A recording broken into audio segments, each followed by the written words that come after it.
Controlled Chaos here. In this video, I want to talk to you guys about the open beta for Diablo 4 and my impressions and what I think of the game and how it might be when released, and some of my concerns and my outlooks to it. Let's go ahead and get started.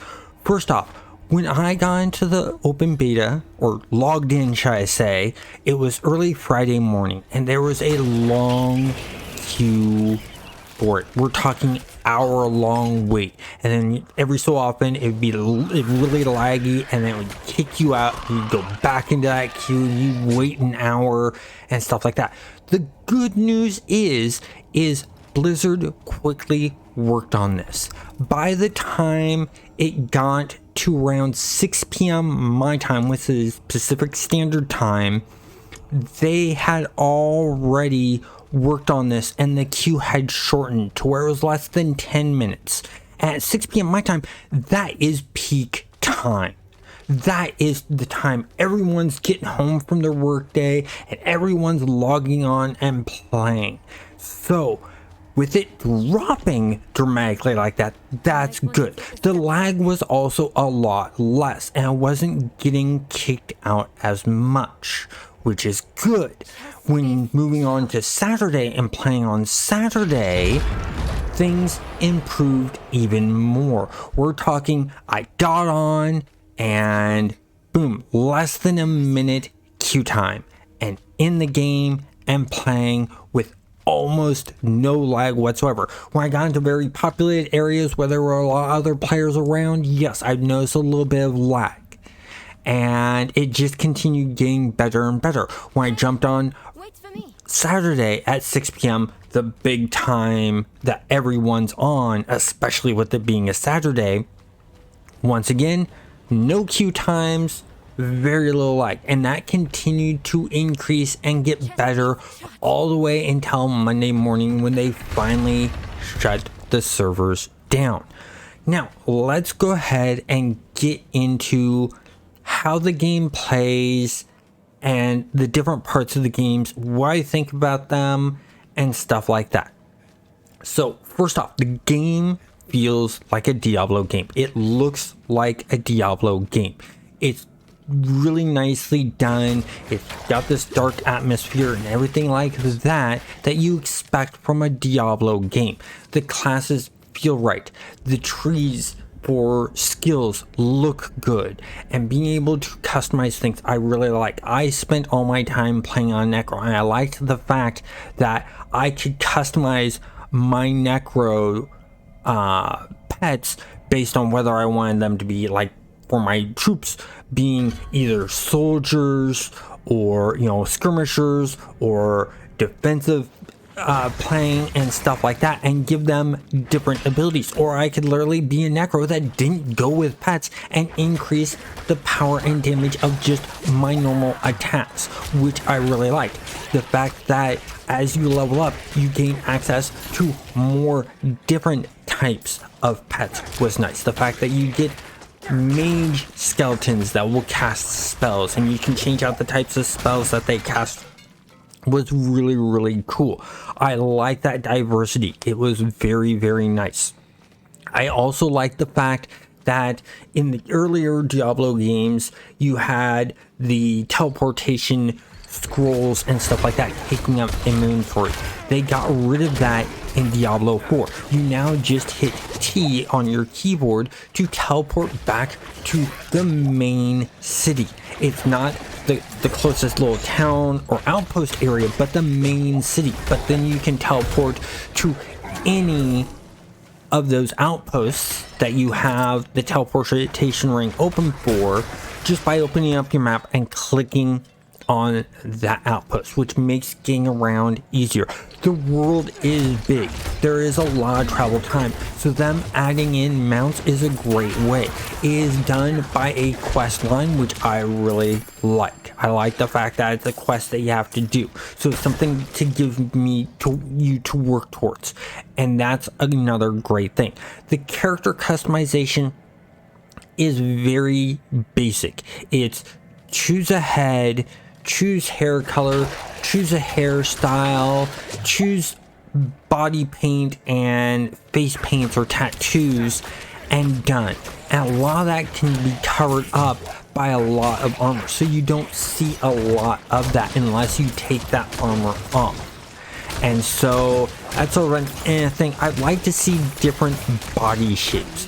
That would be really nice, more of a scalable, so that if you want your character to be big and muscular, you can do that. Or if you want them to be really skinny and frail looking, you can do that. Or really tall, really short, things like that. Or even big, to where you're looking like a giant bear of a guy, where you got that big beer belly type of thing going on. And I think they should also do that on the women's side too, because everyone has different body shapes and there's different ways to play those characters and stuff like that. And I really like the idea. I also like the fact that the armors have different looks, the weapons have different looks for them, keeping in that Diablo feel, which is nice. The drop rates were really good. I was getting commons, uncommons, and then rares, and then uniques and stuff like that. That was really nice to see. And I only got to play up to level 24. I didn't get all the way to level 25. And I already had 3 or 4 very rare items that had unique abilities in there that I really enjoyed, that worked for the build I was doing. I also like the fact that I wasn't stuck with, oh, I'm just going to go down this skill tree and I'm just stuck going down that skill tree. You literally got to pick out what you want. You could do a mix of blood and cursing and bones and things like that, or you could literally just do like I did. I really liked the stuff for the blood, so I chose the bloodline to go through, and that was nice. That was very cool. There's another section for skills that are locked out because you couldn't get past 25, and those skills that were locked out were past 50, so I don't know about those. The other thing I really liked is the open worldness and the world bosses that you run across. It was nice doing those because they are soloable, but they go by a lot quicker when you fight them with other players and you're helped out. I didn't see any responses of, hey, you're stealing loot. So it looks like the loot that drops for you is just for you, which I really appreciate. I also think that seeing people running around the world as you're running from one area to another to do quests, to go to one dungeon to another, you're seeing those people running around, and then when you go into the smaller dungeons, you're not seeing any of those people unless you're grouped up with them. And when I mean smaller dungeons, we're literally talking one room. They have bigger dungeons, which are nice, medium-sized dungeons, and there's a variation of them. They are static. So if you're looking for randomization of dungeons and replayability of this, you want to play either Diablo 1, 2, or 3. Diablo 4 won't be for you if you're mainly for the randomizations of the dungeons. It won't have it. Hopefully in the future they'll be able to get something going with that. That'd be really cool, really nice feature to add. But as of now, they just don't have it. And the other thing I liked was that you have resources out in the world. I harvest ores, I picked plants. You know, when I killed certain beasts, they dropped pelts and furs and hides and stuff like that, and then you can take those back to the blacksmith and you can use those to upgrade your current items. You can go to the jeweler and get things, create sockets for it, so you can put the gems in to increase the power of your items and stuff like that. Is really, really nice. I also like the fact of the pacing of things. It slowly ramped things up to get you used to how everything worked. It didn't drop everything on your plate of like, oh, here's all these different items you can use and you gotta figure that out. Oh, here's gems also, and you know, here's all these skills you can use. It slowly ramped you up. It first got you used to, okay, here are your base skills. Here's how you level up skills. Here's how you travel around. Here's how you teleport. Here's some gear for you to get used to and the stats for that and stuff like that. The other thing I really liked is they would put, if something was class specific, they put in brackets that this class only, which is nice. It made things really stand out, especially with someone like me who has an eye disorder. My eyes are constantly shaking around. My eyes immediately dragged to those, and I noticed those just because of the brackets that they put around it to let my eyes know, hey, something's different here.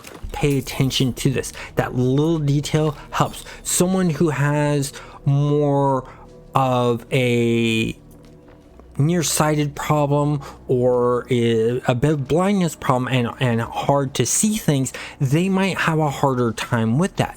But there is a text-to-speech enabling on the game when you boot it up, which I like, along with a bunch of other preferences that you can put in there for people with things like epilepsy and seizures and stuff like that, which is good. There are some things that I did not like about Diablo 4. I do not like that as online always.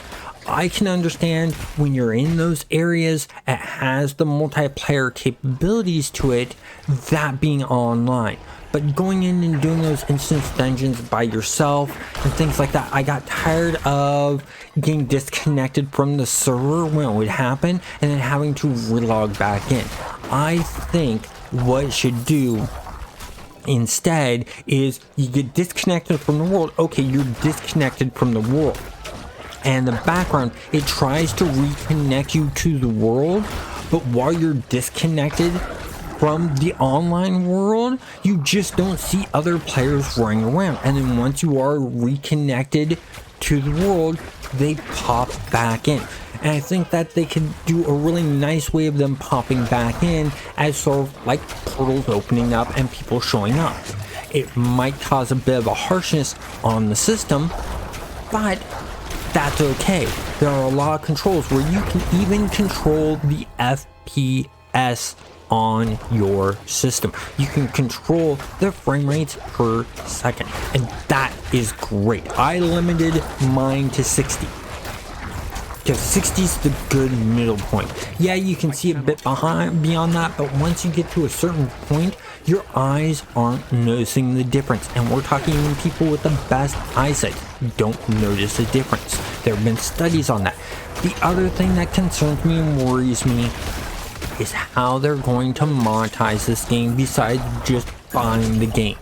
Because it is a games with service set that they're going with, and there are a couple past attempts with Diablo being a fail on doing that. Look at Diablo 3 when they wanted to do that online marketplace with real money and things like that.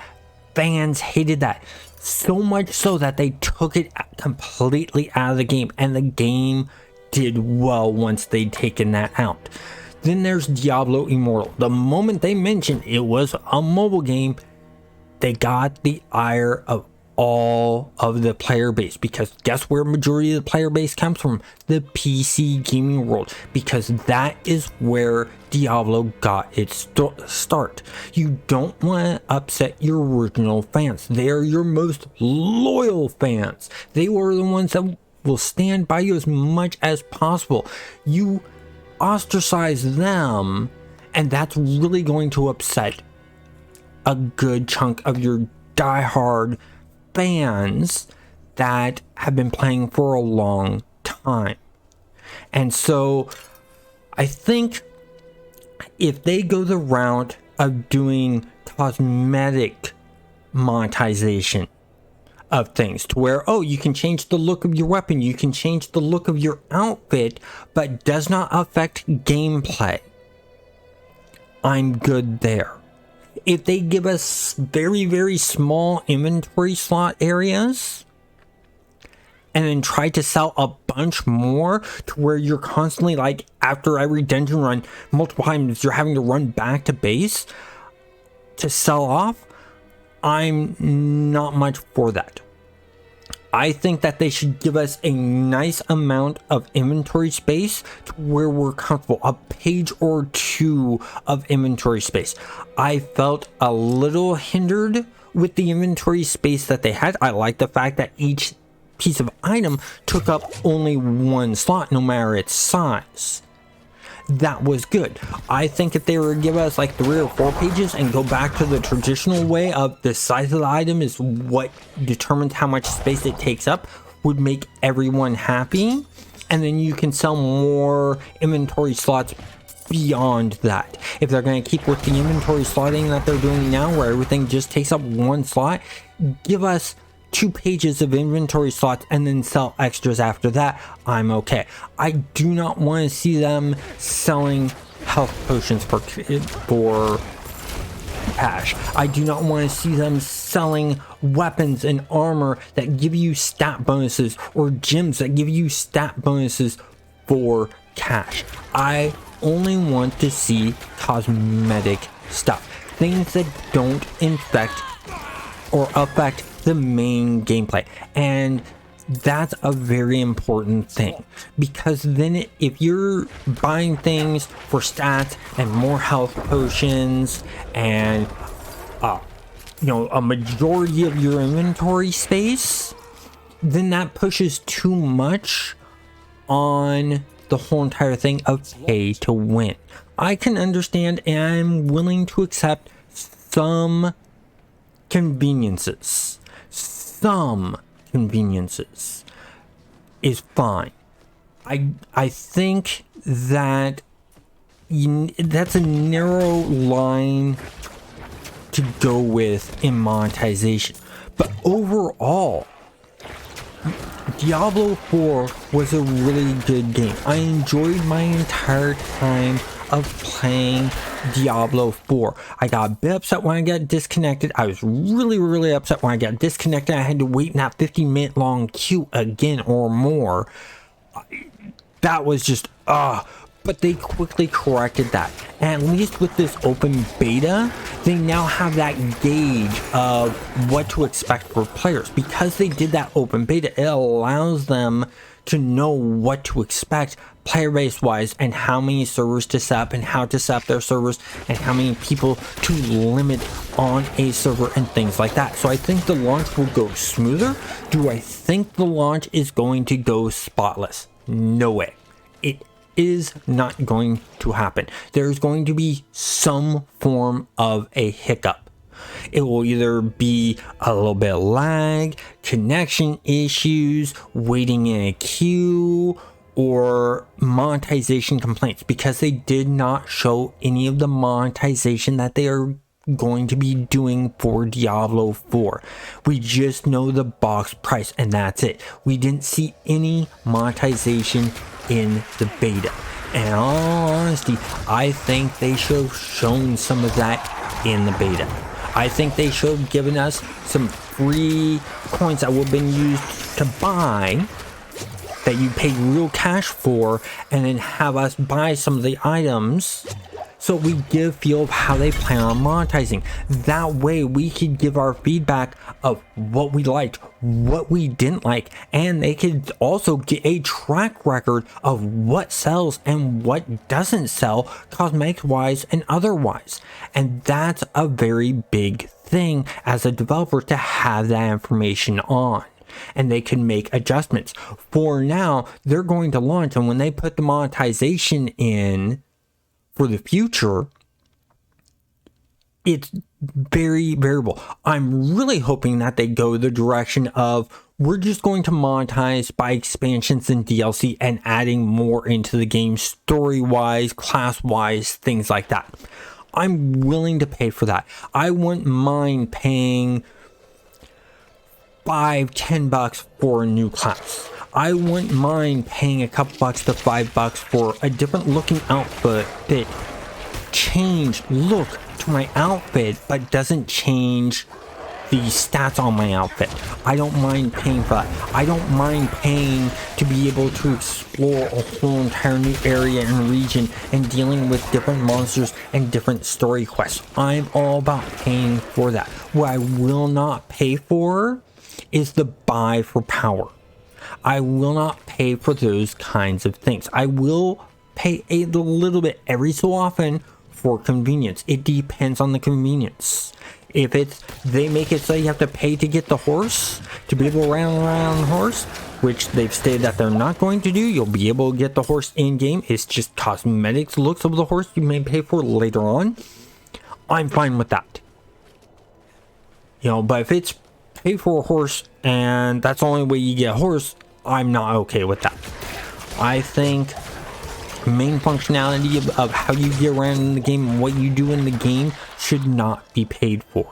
And the main functionality of Diablo 4 is a dungeon crawling RPG looter. If you're paying for any of those functionalities past that point of adding new content, of story and new dungeons to dive through and stuff like that, and based on how many dungeons and how much of the story would determine how much I'm willing to pay.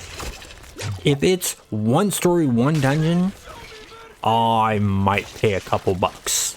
If it's a whole entire new area like what they just put out, that's an expansion to me, and that I'm willing to put out probably another good anywhere from 30 to 50 bucks for. That's not a problem. So the bigger work that they do, the more I'm willing to put out money wise. And so let me know down in the comments below if you're going to be playing Diablo 4 or not, and why. And let me also know if you played in the beta and your thoughts of the open beta. Have a great day.